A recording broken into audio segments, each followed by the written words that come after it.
ఎన్టీఆర్ జిల్లా నవాబుపేటలో వైసీపీ శ్రేణులు ఆందోళనకు దిగాయి. వైసీపీ నాయకుడు గింజపల్లి శ్రీనివాసరావుపై దాడి చేసిన నిందితులను వెంటనే పట్టుకోవాలని డిమాండ్ చేశారు. నిందితులపై కఠిన చర్యలు తీసుకోవాలంటూ గ్రామంలో ప్రధాన రహదారిపై నిరసన చేపట్టారు. దీంతో గ్రామంలో పోలీసులు భారీగా మోహరించారు.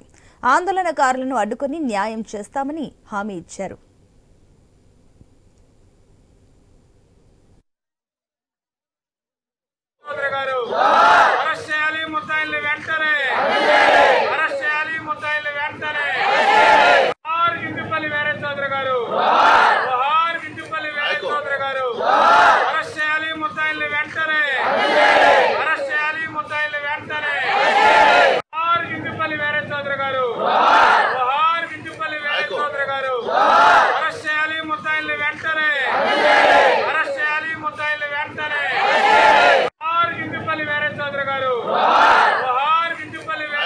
గారు